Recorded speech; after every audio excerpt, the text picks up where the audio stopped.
people doesn't think it's quite important. I think it's very important. And in particular in Mexico, and I think that's why it's important that I show you this graph before, where Mexico is related to the rest of the world, it's important. Because that shows you how little banks in Mexico lend to the private sector.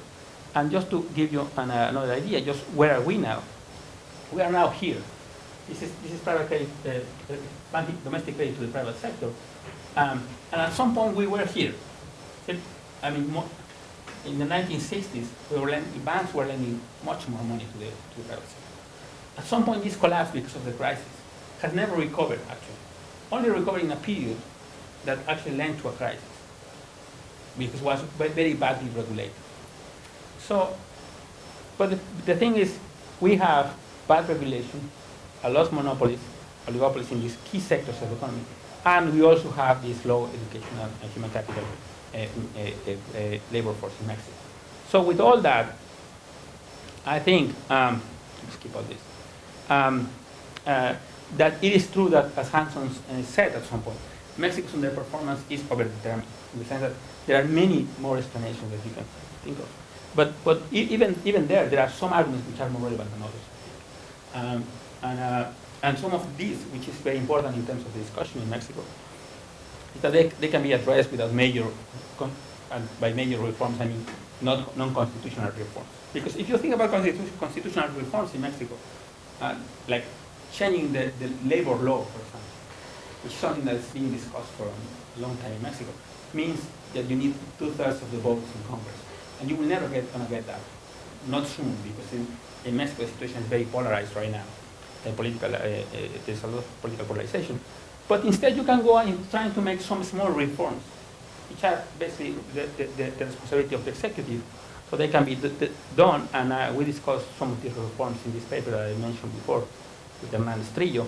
And we discussed some specific reforms that can be done to give more power, for example, to the Antitrust Commission in Mexico, to reform some aspects of the rule of law, and all these regulation of the financial sector can be done without any constitutional reforms and so on. So that's why I think instead of getting into this discussion of reforms like the labor or energy reforms, which actually have been promoted by the government in recent years and have led nowhere because they get quickly politicized and polarized, we should start discussing how to make these changes like the ones we discussed in this other paper and in this book that I'm working on now. And so that's what we need. And in that sense, as I said before, if we don't do any of these changes that I mentioned before, we don't change the fiscal, we will make a fiscal reform, which actually is also necessary, and get resources for the government to spend more in, for example, better education, increase the supply of high schools, for example, across the country, or to change the private sector just to get enough resources for better grades for the students to go to high school or to university and so on and so forth. If we don't any of that, why should Mexico be rich? So I think as long as we don't discuss the most relevant aspects of that, and we are like stuck discussing things that actually divide Mexicans by ideology or for other reasons, politics or whatever, we are discussing these things which to me are really relevant. The most relevant things are the ones I mentioned before, and all of that can be addressed without major constitutional reforms. So instead of discussing things that actually divide Mexicans, if we discuss the things which are relevant, but we need to identify them first, which is what I'm trying to do in this paper, I think then we can take the next step, which is making the reforms possible. And that could help Mexico to get out of this period of stagnation in which we are right now, instead of discussing these things which are actually more controversial, like labor reform. As I said, unions in Mexico are never going to accept a reduction in their labor rights, and these are very strong groups in Mexico. So that's why I conclude with this, and that's why the title of my talk is "Why Should It Be?" We don't do any of these things that we should be doing right now. That's what.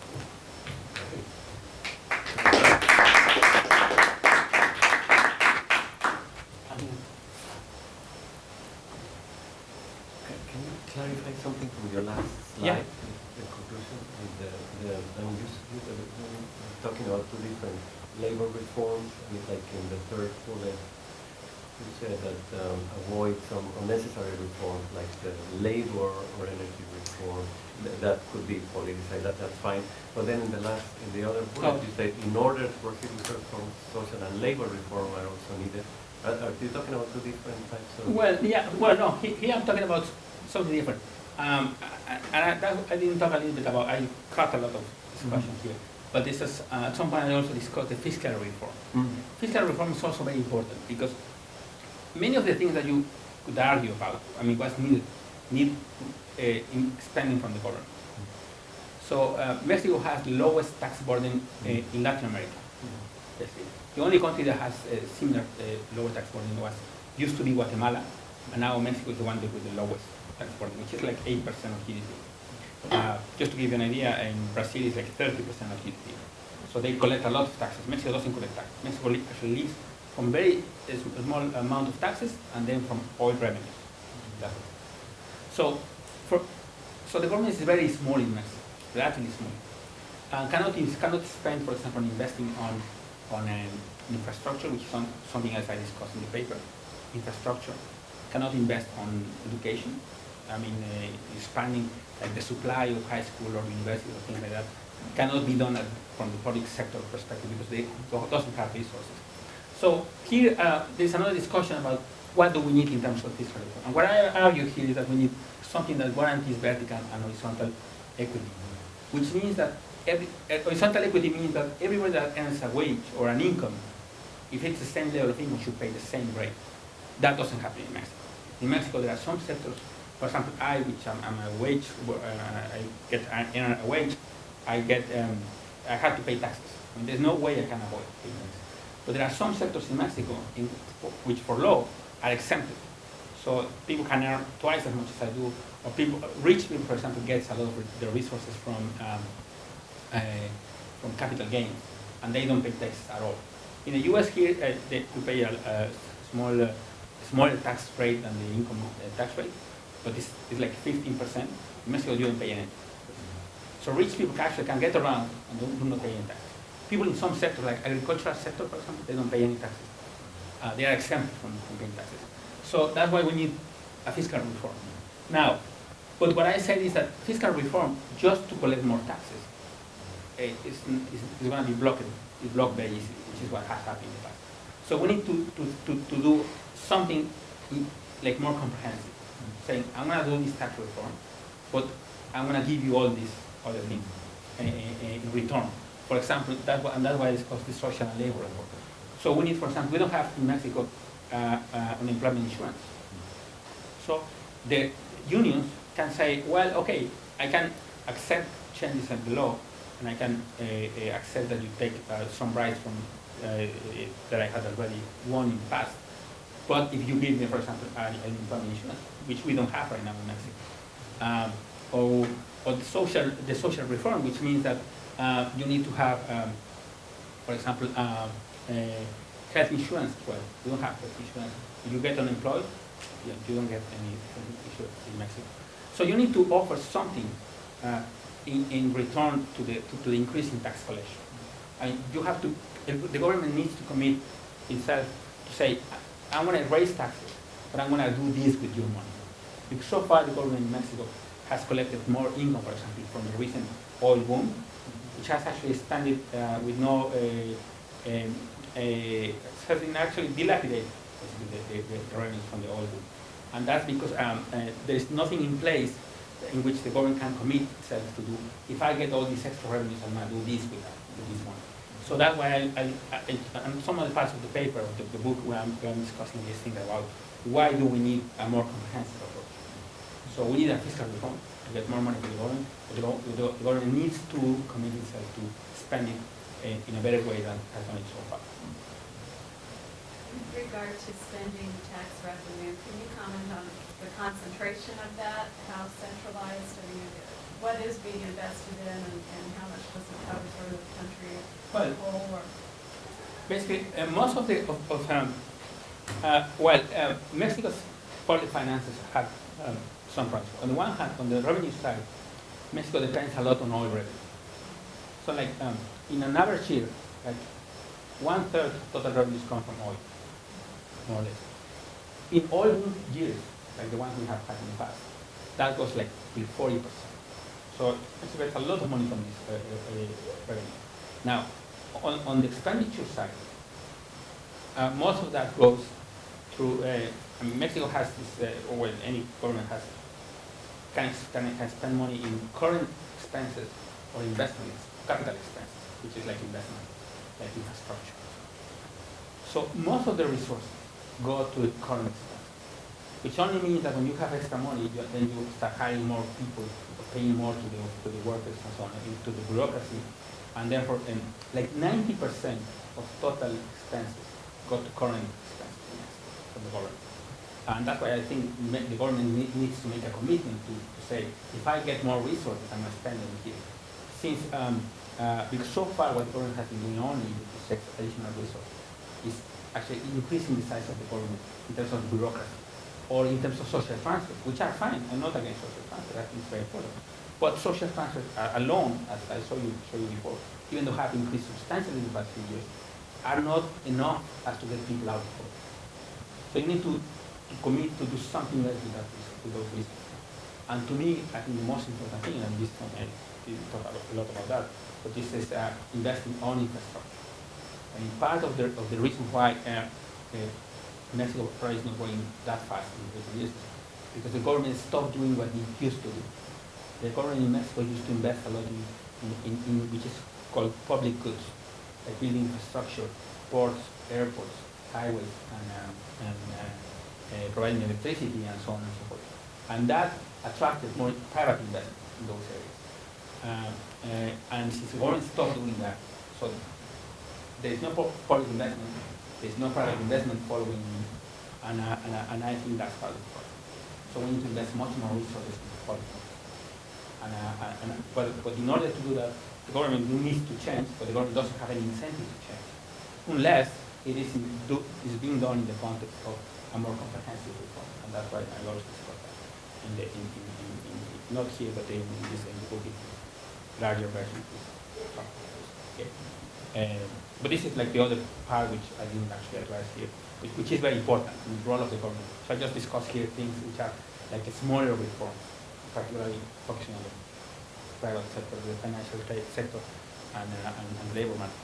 But yeah, we can discuss a lot about it, what the fiscal sector is, what the government can do. Because whenever you start discussing this, when I start discussing this about, for example, human capital, you might have a discussion about what's the best way to do it. I mean, do we want to do it with public institutions, in which case we need to invest resources there, or do you want to do it with private sector, in which case you need to generate the market for that, because there is no market for that. I mean, there's not like in the US, where you can borrow money to go to invest in things. Those do not exist. So you need to generate either one, either the public investment or the private investment, or both simultaneously. But you need to do a lot of things in order to create those conditions to promote this investment, this market and incentives for people to invest in education.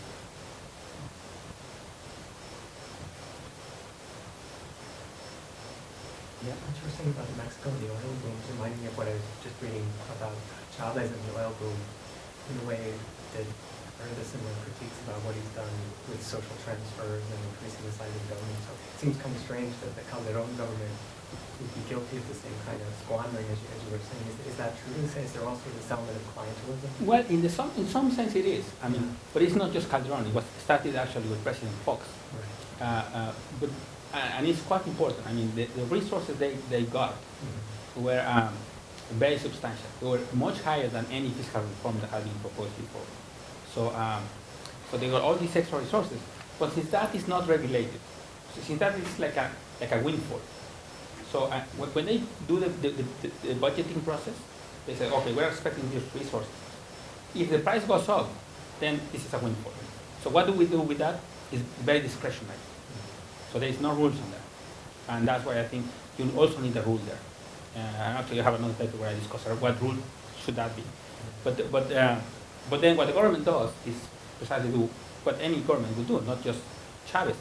It's any government, which is if I have resources, which I have no restrictions to spend on, and I want to be like more political support, but I can just give more transport.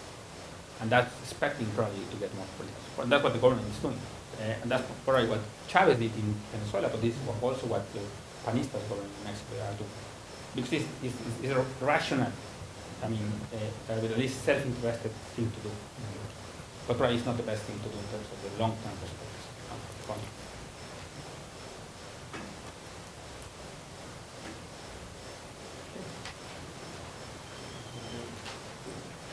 Have you presented these? I mean, is there like a work group that the U.S. and Mexico that are discussing these things? Because I think that what I see that is really disconcerting is that with these trends, the way things are discussed here about migration, about other things, they're like they're missing the point.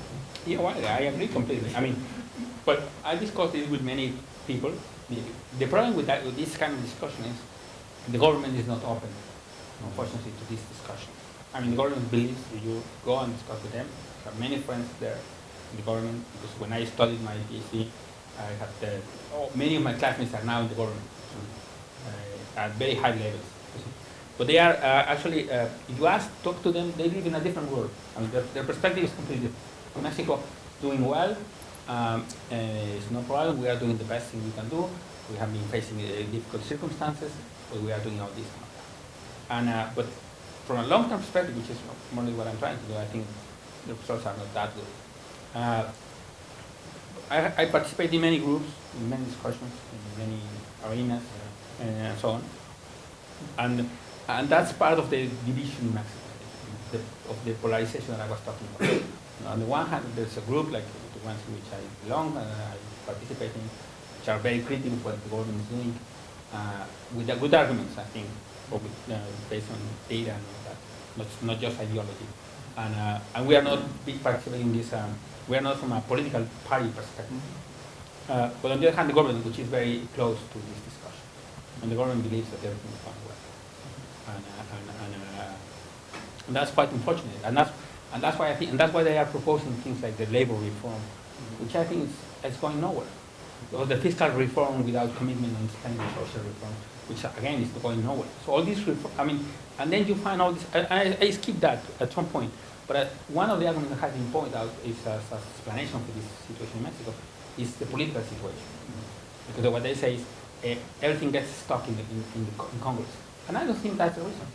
I think that only reflects what's happening in the population, which is we are very divided about where Mexico should go, what change should be done, and so so that's not the cause again. That's probably a consequence of this division in Mexico.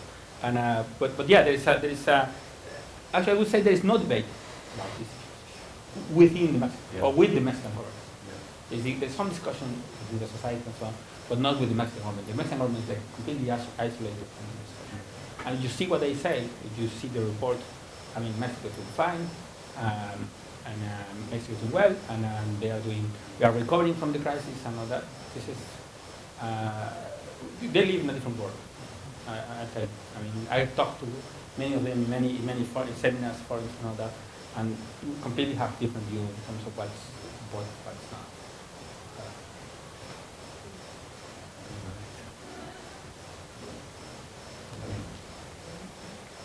And it's from the group of students that invited you. No. The Committee. The committee or what is it? Yeah, it's a society and politics Okay. committee. Good. Really good to have you here. Great. Thanks. Well, Okay. Well, thank you. Thank you very for much, listening. Gerardo. Yeah, I think Looking forward to we- Yeah. Okay. Great. We complementary to this talk. Yeah.